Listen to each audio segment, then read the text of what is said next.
Guys இன்னைக்கு காலையில் சப்பாத்தி சுட்டு வச்சுருந்தாங்க. அதை எடுத்து போட்டு சாம்பாரை ஊற்றி சாப்பிட்டு தோட்டத்துக்கு கிளம்பியாச்சு. தோட்டத்துக்கு போன உடனே குட்டியெல்லாம் பிடிச்சி அடைச்சிட்டு ஆட்டை மேட்ச்சில் திறந்து விட்டாச்சு. திறந்து விட்டு ஆடெலாம் தோப்புக்குள்ளே போய் மேய்னு பார்த்தா என் பின்னாடியே வந்து நிற்கிது.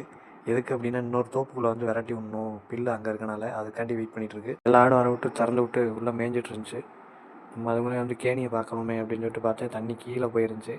பார்த்தீங்கன்னா தெரியும், சைடில் தரையெல்லாம் தெரியுது. இப்படியே விட்டோம்னா நாளைக்கு ஓட்டுறதுக்கு தண்ணி இருக்காதுன்னு சொல்லி போர் மோட்டர் போட்டு விட்டேன், ஓடிட்டு இருந்துச்சு. நம்ம ஆடும் அதுங்களே வெயிலெலாம் வந்து ஓரம் அடிக்கும், தண்ணி தாகம் எடுத்து கிளம்பிருச்சு. அதனால் அதை வெளியே விரட்டி விட்டு எங்கிட்ட வெளியில் ஓட்டிகிட்டு போகணுன்னா வந்து அப்படியே தோப்புக்குள்ளே அலையும், குட்டிகிட்ட வராது. இன்றைக்கி வயிற்றுக்கு ஃபுல்லாக மேவும் வந்து குட்டிகிட்டே வந்து கத்திகிட்டே இருந்துச்சு. அதனால் வந்து குட்டியை திறந்து விட்டு எருவு மாட்டுக்கு வந்து தையல் போட்டிருந்த இடத்துல வந்து வேப்பம் வைக்க சொன்னாங்க. அதை வந்து வைக்காமல் அசால்ட்டாவோட போய் புழு வச்சிருச்சு. அதனால் அந்த மருந்தை செஞ்சில் இழுத்து அந்த புண்ணு மேலே விட்டால் உள்ளே இருக்க புழு செத்து போயிடும். அப்படி இல்லை அப்படின்னா முண்டிட்டு வெளியே வந்துடும். இந்த மருந்தை ஊற்றி கொஞ்சம் நேரத்துலேயே வந்து ஸ்ப்ரே அடிச்சு விட்டாச்சு. இது வந்து எதுக்குன்னா ஈயெல்லாம் உட்காராமல் இருக்கிறக்காண்டி அடிச்சு விட்டு இன்றைக்கி 2 டேவாக முடிச்சாச்சு. ஓகே கைஸ், வீடியோ பிடிச்சிருந்துச்சுன்னா லைக் அண்ட் சப்ஸ்கிரைப் பண்ணிக்கோங்க. பாய்.